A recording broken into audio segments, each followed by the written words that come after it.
Do we have, besides the good doctor, do we have any more Davos virgins here?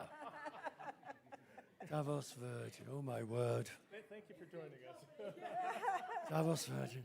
Right, so anyone 0 to 5 years of Davos? 5 to 10? 10 to 15? 20 above.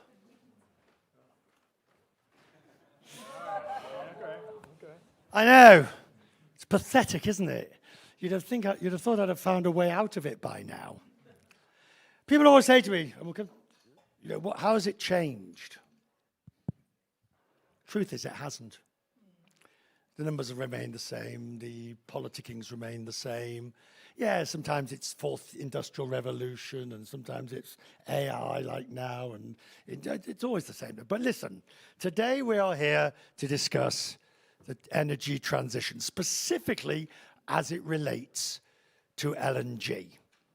Now, before we hear from our panel, Professor Bob Warren, Sam Reynolds, Dr. Jamina Mahmood, and they will introduce themselves, because if I try and do long introductions, it'll go wrong. Who in here actually is knowledgeable on climate science, besides the panel? Oh, well done. Sorry? Yes.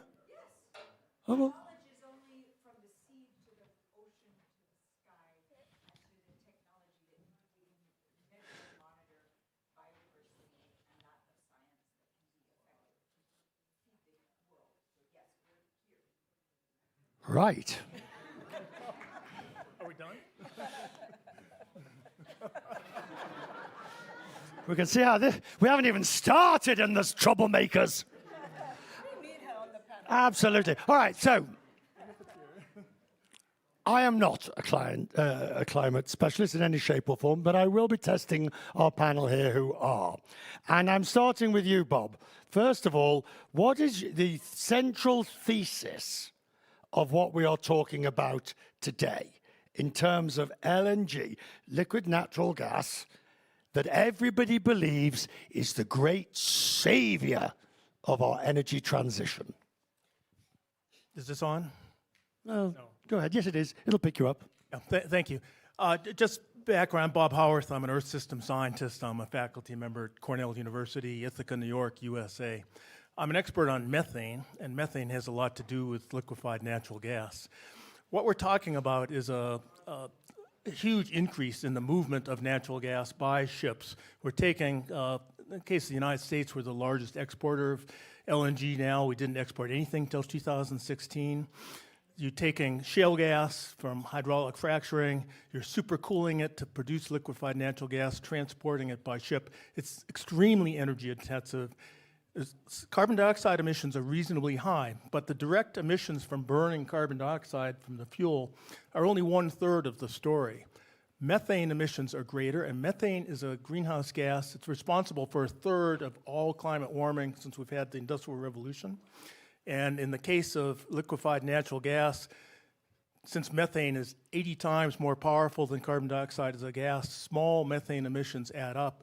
And according to my research, LNG has the largest greenhouse gas footprint of any fossil fuel. Now, that piece of research is highly controversial.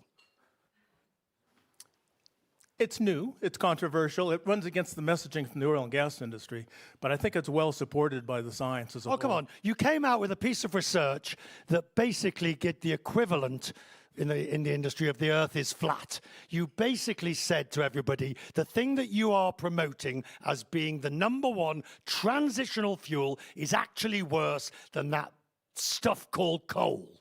Yeah, that's exactly right. That's what my paper says. And if you look back at the whole idea of gas as a transition fuel, it's based on the fact that when you burn coal versus gas, the carbon dioxide emissions to get the same amount of energy are substantially less for gas. It's less true for LNG than for other gas because you use all of this energy to liquefy it, transport it, and all.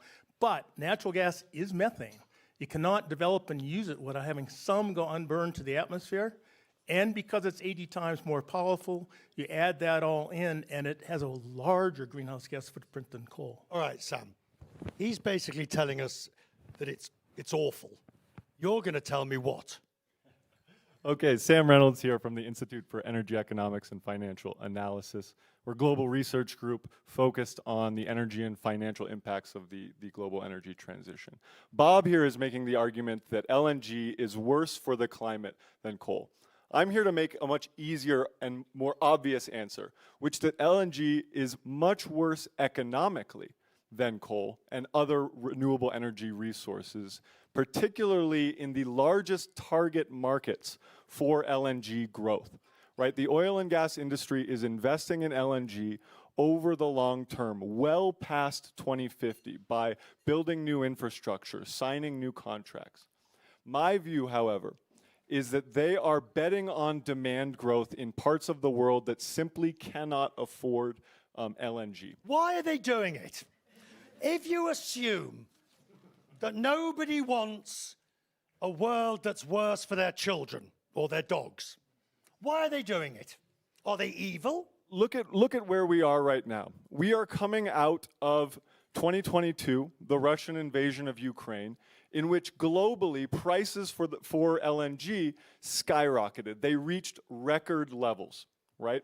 The value of a single shipment of LNG went from essentially zero during the COVID-19 pandemic when nobody was buying LNG, to the height of the Russian invasion of Ukraine, in which you could earn $250 to $350 million per shipment of LNG. So just to finish that thought, we are coming out of a super cycle for LNG, and I think we're, yeah. No, because that's too short a time frame, because the sudden love affair, the sudden spike in price of LNG post-Russian invasion was predicated on the previous 20-odd years of being told that LNG is the savior of all. So suddenly everybody was preconditioned to this idea that LNG was the answer. That's true, but over the next 4 years, we are going to see nearly 5 times the amount of LNG export capacity come online than in the previous 4 years. We are headed for an unprecedented growth in LNG supply globally. So much so that I think over the next decade, we're going to start to see an LNG glut form. If you assume that the people making the decisions, politicians, business, people who own electric companies, et cetera, just for the purposes of this question, assume they are neither evil, corrupt, or stupid. Why are they doing it? Well, I just broke it down because a single shipment could earn $250 million in the wake of the Russian invasion of Ukraine. Everybody that wanted and could supply LNG jumped whole hog into building new facilities. At the same time, what do high prices mean for the buyer? Bad news, right? And so we saw a shift away from LNG on the demand side, and that's my ultimate point, is there is a fundamental economic disconnect between the suppliers and the buyers of LNG, one that is going to come back to bite all of these investors in LNG facilities today. So you're basically saying neither evil, bad, corrupt, but just greedy. Absolutely. I'm glad we clarified that. Yes, ma'am. So I'm Jamila Mahmood. I come from Malaysia, and I'm Executive Director of a Sunway Center for Planetary Health at Cornell University. I'm a health practitioner, and I'm here really because I have been working in the humanitarian sector for more than 25 years prior to this, and I've seen the challenges close up. Which are what? On climate change, the impact on people, and I'm really here while we're enjoying the clean air of Davos to bring the human face and the human realities of people who don't make it to Davos, people who are going to suffer the health impacts of LNG and other fossil fuels. All right. What are the health impacts of LNG that are greater above and beyond those of other fossil fuels? It's not about comparing what is better or what is worse. It's all fossil fuels are harmful, but LNG, which is touted to be safer, is not. So from the production of LNG itself, the fracking itself produces all sorts of harmful volatile compounds, and the flaring that happens produces benzene. These are causing cancer, causing respiratory illness, and there are so many stories I can tell you about this. So what do you want? I would like people to know that there are good health co-benefits if we go to renewables as rapidly as possible. It's good for people, but it's also good for the economy. And I think we need to put the future generations in this room. It's about intergenerational justice. We owe it to future generations to ensure that they have clean air, they have clean water, and a right to good health. Yeah, I'm not letting you get away with that. Okay. Because I've never met a politician or a CEO of an oil company or any company that says, do you know I want to pollute? Do you know I don't want my people to have clean air? Do you know I really want to have the nastiest environment I can possibly bring? They won't say it. So you think they want it? They don't care. That's a very startling accusation It is. to suggest they don't care. They don't care because profits matter more than people. So you're on the greed side. They don't see the people who are really suffering. I don't agree with you on that. I absolutely do not agree with you on that. I think that any politician in any democracy absolutely gets to see the people who are on the other side. But they of that. don't care. They see it, but they don't see it. You understand what I'm saying? Bob, do they care? Well, I come at it from the climate perspective, right? And do they care about climate change? I mean, we have climate deniers who are politicians. That's a problem. But even those who believe in it, are they all acting fast enough? They clearly are not. We need to be moving faster. Yeah. From the standpoint of the science, climate scientists are clear. We need to live in a fossil fuel-free future by 2050 completely. Fossil fuels are the main driver of climate change. We need to move to a different energy economy. You are saying that we are 35% at the moment power generation by renewables. That's correct, as of the moment, globally. So that's a hell of a distance to make up between now and 2050. There's a long way, but the renewables are a cheaper source of new electricity than is gas or any other fossil fuel. The economics are powering us there. Climate change demands that we move there. It makes economic sense, it does. Why then are we not? Well, Or are you back with the doctor here? That, I mean, we are. The amount of renewable electricity is going up remarkably. You look at what's going on in China, remarkable growth in renewables. And you look at, most countries of the world at least have plans, and they make economic sense. I want to just take a second and remove all personal bias from this conversation. Look at the numbers. European demand for LNG was down 20% last year compared to the year before. Demand is falling rapidly in Japan and South Korea due to energy plans. Those three markets account for 50% of global demand for LNG. Right? So demand in key markets is falling. Where are they moving next? They're moving to South and Southeast Asia, which according to Shell are going to be the largest growth markets for LNG. Now, just to finish this thought, compare Japan, South Korea, and Europe to South and Southeast Asia. Wealthy buyers able to afford the high costs that come with LNG versus much more price-sensitive economies that are going to struggle to pay for that energy import tab. If you want to take personalities out of it, I'm going to shove them back in again, because that's exactly what you've just done, with respect. What you have basically said is that having lost or losing their developed markets in countries where, or markets that have learned the lesson of LNG, they are doing the tobacco argument of shifting production and shifting sales to less developed, less sophisticated markets. Is that your argument? Look, I think there are realities for why the industry is saying this. South and Southeast Asia have some of the fastest economic growth rates in the entire world. Domestic gas production in those regions tends to be falling. Right? So the industry is looking at these kind of macro fundamental realities and saying this region is going to need LNG. I think where they're wrong is they are underestimating the economic barriers to LNG penetrating, especially when there are alternative resources. Now, I'm not talking about clean energy resources. I'm talking about alternatives. I'm talking about coal. I am talking about solar and wind and hydro and batteries and geothermal, as well as searching, which all countries in the region are, for other sources of domestic gas. They're trying to do anything and everything that they can do in order to avoid LNG. Let's talk about this before we get to renewables.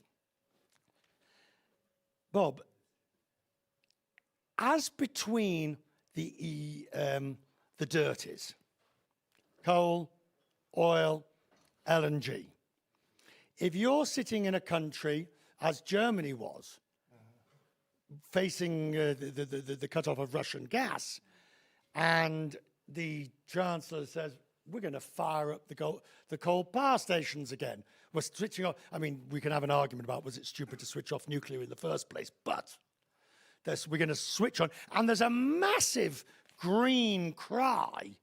No, you can't switch on coal, dirty, nasty coal. But you would rather they switch on the coal than fire up the gas. Yes, that's exactly correct. In response to your question, you have a global crisis. It's hopefully a temporary crisis. Europe has been moving as quickly as possible towards renewable future, putting in heat pumps as well as renewable electricity sources. You do have a short-term problem. Does it make more sense to open those coal plants, which were already there? You're not putting a lot of funds into infrastructure, as opposed to developing new infrastructure for LNG with a terrible funding behind it. Those are going to become stranded assets. That's bad for Germany's economy. It's bad for the global economy. So as much as I hate coal, as much as anyone else, all fossil fuels are bad. But as a temporary thing, yes. And it comes back to the temporary thing, a crisis situation where you need to go to a source of energy. But let me talk about the economics. You asked about why is it they're not willing to look at it. Well, first of all, I think it's short-termism, looking at quick profits in the short term and not realizing that about 8 million people die as a result of air pollution, and we lose $8.1 trillion a year from air pollution. We've been able to do studies in Malaysia to show that we erode our GDP 5% per annum if we continue doing business as usual. So if there is an economic cost, there is an economic value, and there are huge health co-benefits for going to renewables. So, well, how did the LNG industry, the largest producer of which is the United States, and then you've got Qatar and a whole variety of others, and how did they manage to convince everybody that LNG was the savior? That's an excellent question. I never underestimate the marketing folks in big oil and gas. They really are good at marketing things, and LNG is their latest marketing. One thing they've done is have a sleight of hand between conventional gas or shale gas and LNG. It's all the same. Somehow the shale gas from the United States, magically gets moved to Europe or to Korea or wherever without expending the energy it takes to liquefy it and transport it. The energy costs, the emissions which come from LNG are substantially higher than the gas from which it's made. And industry sort of just sleight of hand doesn't even talk about that. So they're using an idea from 15, 20 years ago that gas generally is a bridge fuel, a transitional fuel, while we slowly move to renewables. And I don't think that was ever a really good idea because of the methane issue. But if it were ever true, it's less true now that we're moving into a less and less expensive world for renewables. And again, LNG has a far larger greenhouse gas footprint than does the gas from which it's made. Yeah, I agree with everything that Bob just said completely. I want to give a tangible example of how this is happening. I mentioned South and Southeast Asia are the largest growth markets. How is the industry getting this done? One way is by going through the power development planning pathways of these countries. Japan here is a good example. Japan historically has been the largest buyer of LNG globally. It has a 60-year experience in developing infrastructure. It is going into South and Southeast Asian countries and helping draft the power development plans of these countries and injecting large volumes of LNG-fired power capacity into the future planning. What would you have them do instead? Promote renewables. All right, Promote the more cost. It's not a zero-sum game. They're doing that as well, they would say. They would sit here and say, of course we're promoting renewables. Of course we're doing that. A But far larger share of oil and gas company portfolios is being spent on fossil fuels, particularly LNG. right, but I'm guessing that certainly I would have said, and maybe a large-ish percentage of the people in this room might believe, as I do, that it is not possible for us to generate the required level of power by renewables at the moment. Right now, this is a question of electricity demand growth, right? Especially for emerging economies that are growing very quickly.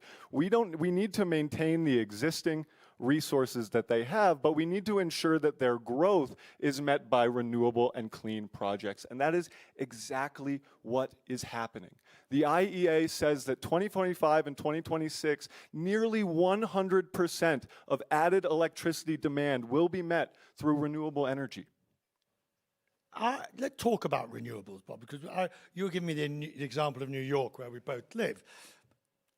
What is your preferred renewable? And I think we need to have a mix of renewables. So in the New York perspective, the plan is to have an equal mix, basically, of solar, wind, and hydro. And then How do you create enough electricity for something like New York from those three? well, there's a detailed plan. You know, New York has a very progressive climate law passed in 2019. The law called for a commission to establish that plan. I'm one of 22 people on the commission. The majority of the people are state-appointed commissioners, the head of various state agencies. So this isn't a radical group. We produced a blueprint laying out exactly how to do that. And hydro plays a big role, particularly for New York City. And New York State and New York City have contracted with Hydro-Quebec to bring down a lot of power directly to New York City. Offshore wind is also a big part of it.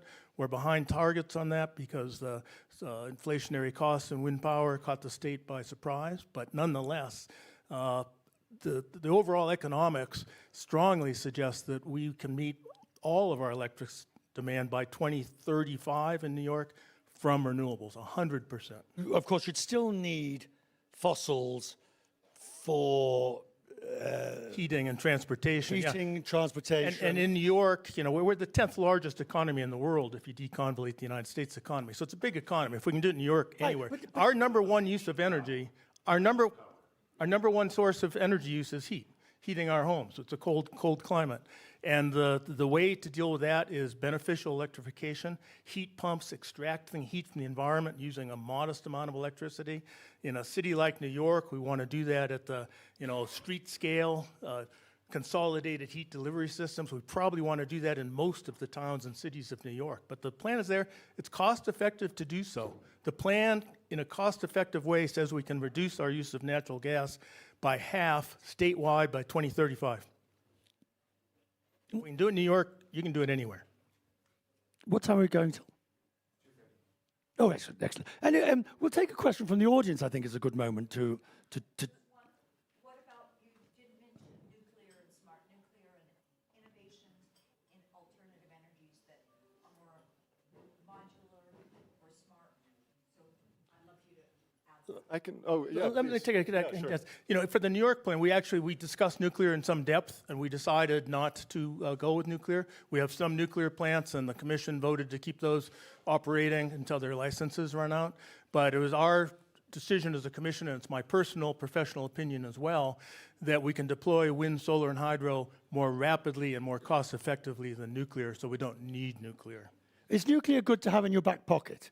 Have a couple of nuclear stations there? Because it is real. I mean, the reality is, properly run, it's extremely reliable. Except when it's not, as when you end up with a heat wave in France and you can no longer cool the plants until they have to shut down. If you look at the overall capacity of nuclear power, say in Europe or the US, it's not all that reliable.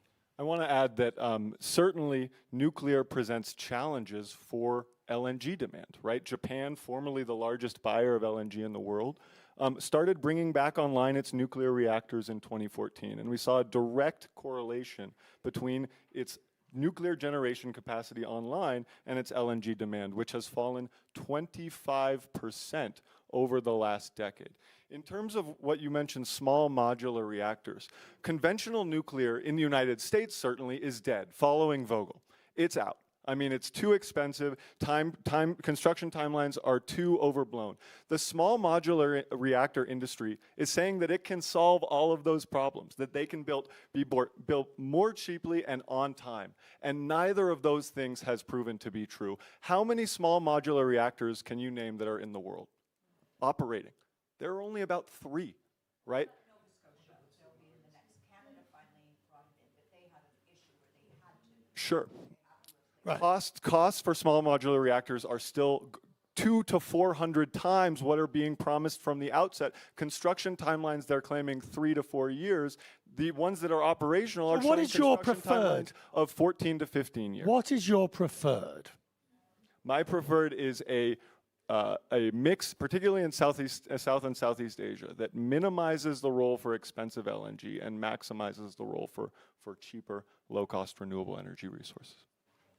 I completely agree, and I think that, again, coming back to energy access, we're talking about 760 million people who don't have access to energy. So that acceleration, of renewables is going to be important because it's cheap and it's affordable and it can go to people who need energy. You see, your problem is that you can all be right and you're losing the argument.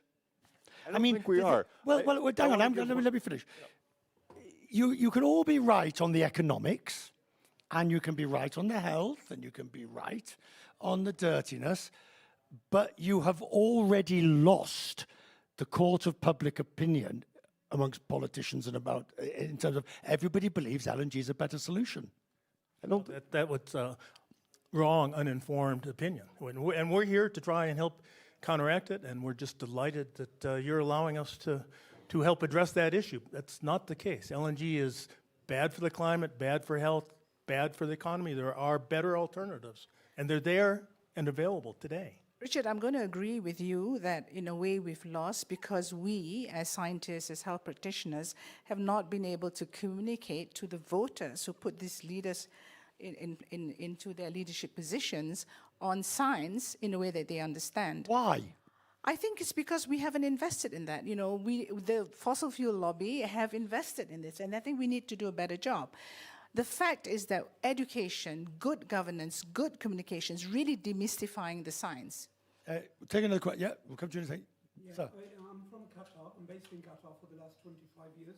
I just wanted to say that you talked about the logistics and transport, generating the CO2 emissions more than the production, because we have clean natural gas relatively.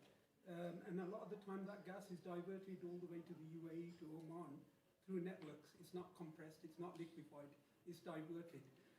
Secondly, it's pushed into the industries like, producing petrochemicals, etc., etc. There's a lot of diversions locally. Right, but what about the leakage and the methane leakage that takes place during the distribution process? There is certain amount of, flaring, but the flares have been upgraded at significant cost in Qatar. I mean, I'm a contractor. Secondly, I would say that leakage is dangerous and hazardous anyway, and there's a lot of technology that's gone into preventing that. So, relatively speaking, the oil and gas industry is doing as much as it can, but it's not doing enough, clearly. But I'm just saying. And that probably varies depending on regions and countries for sure, and companies. The point I wanted to make is that if you switch to burning coal, in 1953 we had a smog in London. Yeah. Right. No, I think the coal example, the coal example is in extremis, as when push comes to shove, and you have to make a You're choice. in a disastrous situation for a few years, coal. But let me pick up on one aspect which came up: methane leaks. We're not really talking about leakage per se. We're talking about emissions to the atmosphere as part of the operations of the process. Now, if you get into a city like New York or London, there are leaks in the distribution system.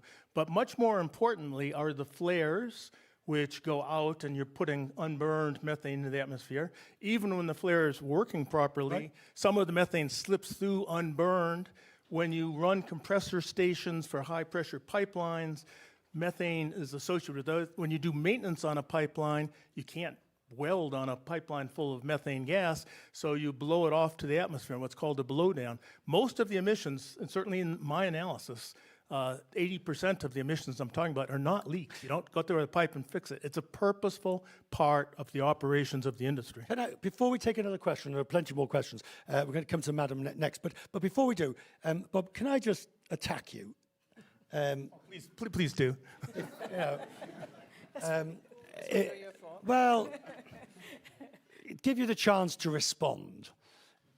Your critics, they say your research, however good it is, it's not been peer reviewed, it was rushed out, it was published too soon, and that you have transgressed from science to activism.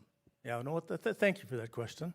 And that is indeed what some critics would say. The industry says that about you. Well, of course they do. They don't like my messaging. Let me refer specifically to my paper on liquefied natural gas. It was published in a peer-reviewed journal in late September of this year. It went through extensive peer review. It's held up quite well. I did put out a preprint, pre-publication version of the paper in October of 2023. I made it publicly available. I said it was not peer-reviewed. I updated it during the peer-reviewed process. Was it rushed? No. Why did I make it available? Because I thought the conclusions were so strong, and I thought the public should be aware of it. Did anything come out of the peer review that changed the fundamental point that you were making? No, fundamentally not. I mean, my paper in the end is a stronger paper. It's clearer. The equations are easier to follow. The language is easier to follow. The conclusions are the same. Madam. So my question is, when we talk about LNG as an interim fuel, one way is to use it as a standalone fuel.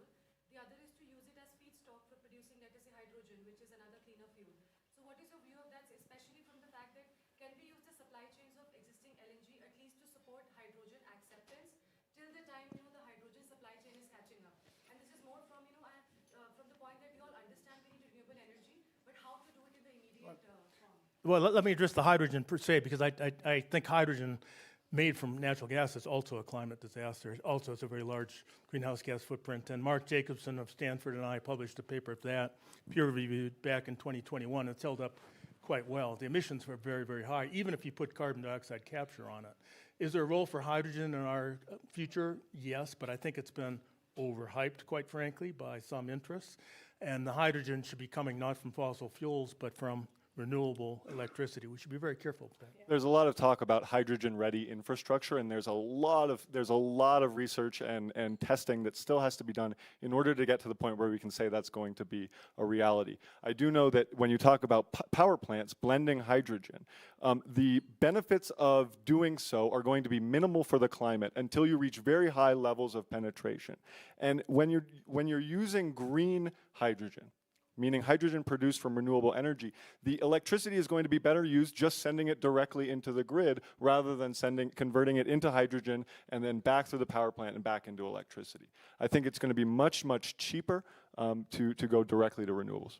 Just to build on that a little bit, we looked at that specifically in the case of New York and trying to minimize our greenhouse gas footprint for heating. And so, industry came and said, this electrification is expensive. We think we should use the pipeline structure and put hydrogen into it. It's difficult to do that, as I say, but let's say we start with 1 unit of renewable electricity. If we put it into hydrogen, deliver the hydrogen to the home, burn it, it's expensive. It also, you lose about 20% of the energy overall. If you take that unit of electricity instead and use it in a high efficiency heat pump, you get 5 to 10 times more heat energy out in the home. Far, far more effective. Gentleman over there, sir. I have a methane question. Maybe I should know this, but I don't. Maybe others don't. What is the ranking order of methane emissions from gas and LNG compared to oil and coal? And cows. I'm a cow farmer. You don't want to go into cow. Well, there's some debate and disagreement in the field on that. But among the fossil fuels, oil and gas are the primary ones. Sometimes it's a little difficult to separate those out. We were talking about the Permian Basin earlier. A lot of the gas there is co-produced from oil, and it's difficult. Coal, certainly there's some leakage of methane from coal, but keep in mind that methane is a contaminant, a small contaminant of coal, whereas natural gas is methane. And so the emissions per energy developed are the highest for methane, followed by oil and then coal. Before we come to your question, many of us get weary of constantly being told everything that's bad for us. We were talking about this earlier with health. You know, meat, all that methane, to say nothing of the what it does to the cholesterol, and no one has for the body effect. Oy, gewalt. I mean, now you're telling us LNG. We've spent the last 30 odd years being told LNG is the savior. You come along and tell us that it's the biggest disaster since sliced bread, white sliced bread. What can we do? This is where I come back to communications. Show people the benefits. I think, you know, the doom and gloom scenario alone is not good enough. If People like you promote the doom and gloom No, scenario. I don't. I always talk about co-benefits. I always tell, I paint a picture of hope. Well, he does. No. But that's his job. For New York, yeah, I don't like talking negatives all the time, which is why I like renewable energy. But look at the New York plan. It's cost effective. It'd be good for our economy. There are, in the New York status, 100 times more job in a renewable energy economy than in the fossil fuel economy. It's good for health. We now estimate that we have 4,000 premature deaths in New York from fossil fuel air pollution every year, not to mention sick days and all. It's better for health, better for the economy, better for jobs. That's a positive spin. Importing countries are starting to see the writing on the wall when it comes to Right. high cost. Pakistan agreed to stop building LNG-fired power plants altogether in 2023. It is now the 6th largest solar market in the entire world. We'll take another question, sir. So, hi, my name is Niels Bolzan. I have a question regarding the energy security that LNG is giving. The panel agreed that Germany was right to turn on coal for the emergency, so to say. Isn't it right then to have LNG infrastructure built instead of coal for all the emerging countries now? Oh, good question. Well, let me take a quick stack of that. From an energy security standpoint, I would not think anyone would want to rely on LNG. Certainly not from the United States. We banned the export of LNG from the United States until 2016. Now we're the world's largest exporter, and that's growing rapidly. We have repeated changes in our political structure. We're not a stable democracy, if you look at us that way. I'm glad we mentioned that. I personally would not want to be dependent on future LNG coming from my country if I All were right, another let me country. just ask you. By the end of today, it is highly likely that a raft of executive orders will have been issued that will essentially reverse that which has been done in the last 4, but also arguably put the LNG industry on steroids. I want to challenge the idea that this is a reversal, particularly in the United States. The U.S. already had 7 LNG export terminals under construction under the Biden administration that were immune to the Biden administration's pause on federal approvals for export terminals. So the U.S. already had a large share of capacity being built. That's not to say that more won't be built. But at the same time, some of the largest trading partners, namely Europe, namely Japan, demand is falling, right? So LNG the Trump administration is not going to change the overall economic trajectory of LNG relative to fossil It will fuels. change Now, the perspective. one final point that I would like to make here Go ahead. is that to what extent is Trump's strategy to LNG going to backfire? During Trump's first term, his trade war with China caused Chinese imports of U.S. LNG to fall to 0. And he's threatening even higher tariffs on China this administration than he was in the last one. So there's a real possibility that U.S. LNG becomes the subject of retaliation against this tariff and trade bullying. Before we come to you, but this concept of drill, baby, drill. I think it's a political slogan. You know, we are the world's largest producer of natural gas, largest exporter of liquefied natural And gas, oil. largest producer of oil. None of that was true a decade or so ago. So we're already on that trajectory. The world is moving towards a fossil fuel-free future. We might postpone that movement unnecessarily in the United States, but the long-term trajectory is moving the other way. You see, that Let me say one more thing about about how this could backfire, though, because, you know, in the European perspective, we often hear that the interest in LNG is if it's certified as being low emissions, low methane emissions. That argument is going to fall apart in the face of the dismantling of the methane rules in the U.S. I think it's already a bit of a charade, but the dismantling of that executive order, I think, will do harm to the LNG industry. Sir. Yeah, thank you. I'm Vivek from Influence Map. We look at how the corporate sector influences climate policy. So firstly, on the methane regulations, we've seen the oil and gas industry, particularly in the US, advocate heavily to weaken and repeal all of the methane regulations proposed, and now we have no idea whether, well, we have some idea, whether they're going to be withdrawn through executive orders, as you mentioned. But I just wanted to ask the panel, based on the health, economic and climate impacts of LNG, would you say it's a dead end? Sorry. Would you classify it as a dead end? What's the what? LNG? You mean? I'm sorry. I'm not. Is it what it's being proposed as? Right. I think the the panel has already shown that the cost of production of LNG, the diminishing demand, means that it is a dead end. So, you know, why is there investment in something which is actually not going to give you the economic return in the long term? But the problem you've got, see, this is your difficulty, is it's already there, and it's growing, and there's vast infrastructure, and there is now serious vested interest in at least maintaining that which is there, if not growing it even more.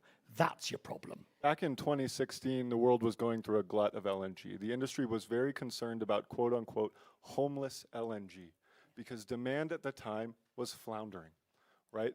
And the concern is not necessarily that they'll be able to sell the cargoes, it's that they'll be able to sell the cargoes at a rate that they earn their money back in doing so. And that's really what's at play for me, is that there is serious financial risk in continued investment in a fuel that is going to experience a glut.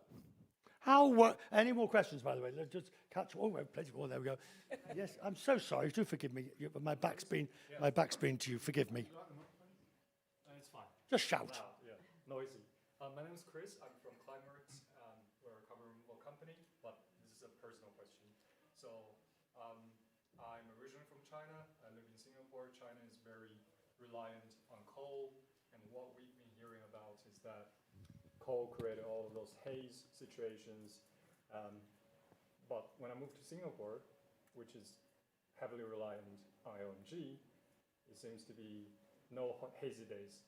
Then I want to ask, yes, I understand your point regarding the greenhouse gas emissions. What about the other air pollutants?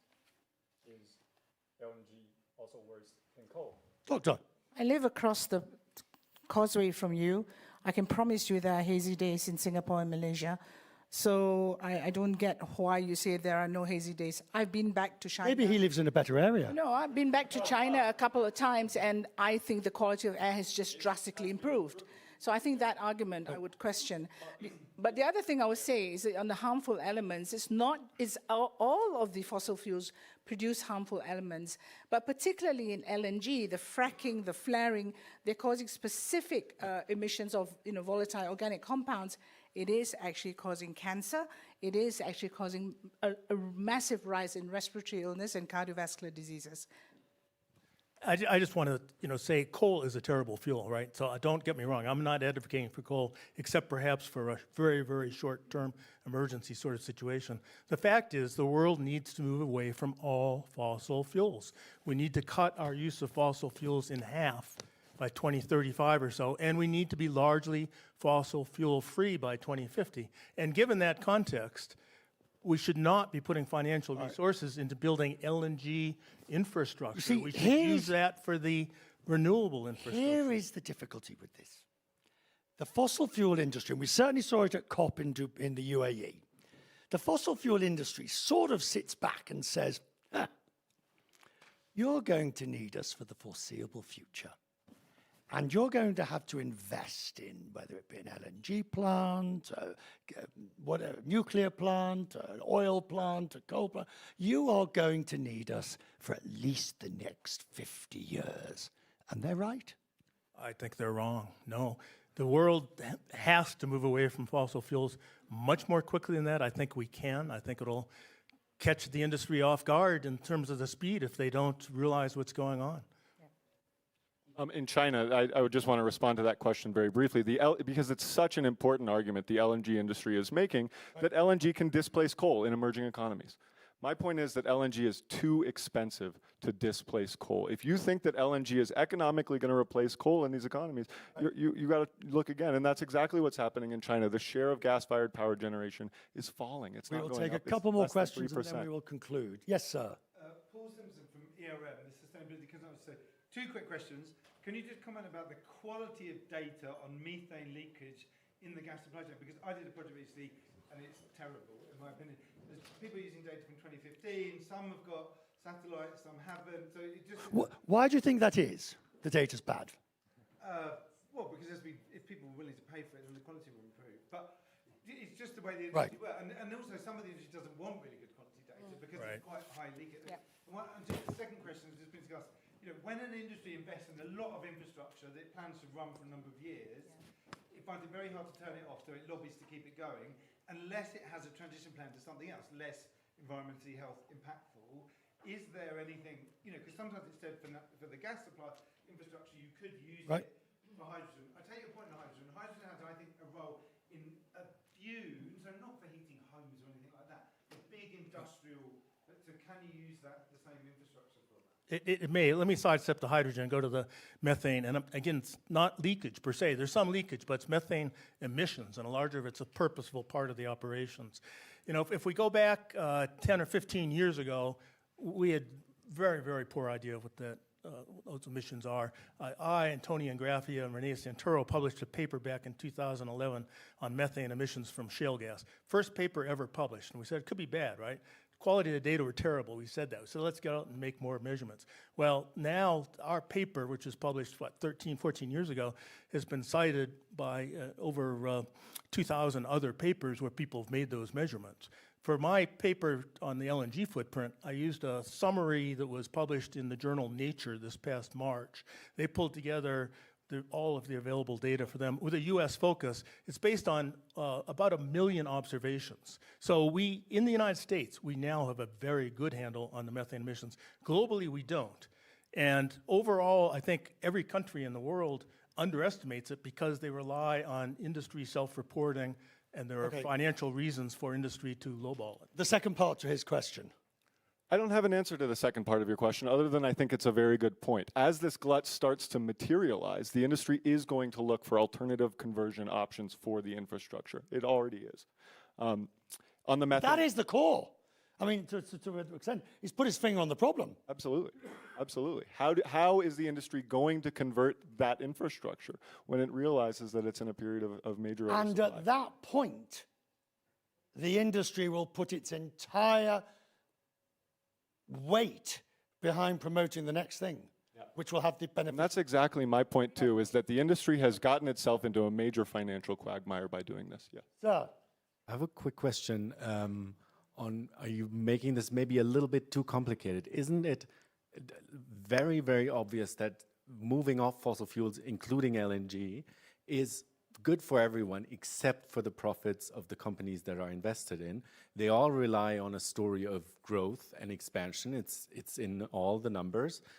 And this is sort of the one card, the last card, LNG, that if you stop expanding this, the whole house of cards will come tumbling down. And now, is that wrong? Or is it just the marketing genius by now that's holding this story up? I think that's exactly right. I don't have much to add other than I think that's exactly right. It is exactly what people like you and me would agree on, but it's not happening because the industry is pushing in a different direction. It's a great summary, and if you're right, and I agree, then it's the last hurrah of this industry, right? I think you might have the last question unless there's anybody else that wants to go after this, in which case it better be a good one. Yeah, thank you. See, I'm from India, so see, the demand for LNG is increasing, and India... The demand for LNG import is increasing, and India is also among the top 5 importers when we talk of LNG import. But there is another important factor when we talk of is how much is my total, the average cost of generation of electricity. So India is still having, I'll say the mixed basket of both conventional and renewable. So when we talk of LNG, so, the one important factor is the my commercial aspect for all the developers who are generating the electricity, what is my landed cost? Although we all say how much renewable, right? But ultimately, when we compare with, say, New York, we always say, okay, 100%. Right. Yeah. So for emerging economies, I think the mixed basket will continue, both conventional and renewable. So what is your take on that? Sir. I think rising penetration of LNG in these energy mixes of these economies, like India and Bangladesh, are going to confront economic realities. Bangladesh is already confronting that since it started importing LNG. Subsidies are through the roof, gas prices for power are through the roof, and economic activity is falling because of the higher costs. But if the renewable option is not there yet, then they will have to continue with the LNG, even at the higher prices, with all the implications that means for the balance of trade. LNG has been a very short-term solution, a short-term Band-Aid solution until economies can transition quickly. That's exactly what happened in Europe, and that's exactly what happened in Japan. I'm going to give each of you the last word. Make it good. I'm just going to go back to what the gentleman said, and I would say that India is making rapid progress in renewables. I think it's not a matter of when or if, it's a matter of the fact that they have to do it, right? Go on, you can have a last word. Okay, so I think I just want you all to take a moment to reflect on the current situation. The World Economic Forum Global Risk Report has been really scary. Good God, you didn't read that, did you? I think it's really important that we put people at the center of it all, whether it's every person on Earth, and the impact of LNG and fossil fuels is devastating on their health. You get the data. Your last word. My last word is look at the data. Take your own opinions out of it. Look at what's happening with gas demand in the largest growth markets. You'll see the challenges, and they should not be underestimated. Rob, your last word, but I'm going to preface yours with, Yours. you are essentially telling us that the world is flat. And the world is not flat. No, but the world. No, I mean from our previous conditioning that LNG is the savior of. LNG is not the savior. Climate change is real. It's becoming more and more manifest as we warm through 1.5 degrees Celsius. We're on the threshold of doing that. As we move to at COP21, the countries of the world said that's dangerous territory because of the probability of higher risks of irreversible thresholds in the climate system, causing irreversible damage to our societies. Fossil fuel emissions are the overwhelming cause of that. We need to be free of fossil fuels completely by 2050, cut it in half by 2035. LNG is the worst of the fossil fuels from a climate perspective. It's no bridge fuel at all. I'm very grateful to the panel. I would ask those of you who are here for the first time, do try and get on the mountain and ski, if you can. And if you really want your Davos experience, you have to go to Barry's, which is just behind BlackRock, and sing karaoke at 2 o'clock in the morning. Only then can you say you have done Davos. Ladies and gentlemen, thank you.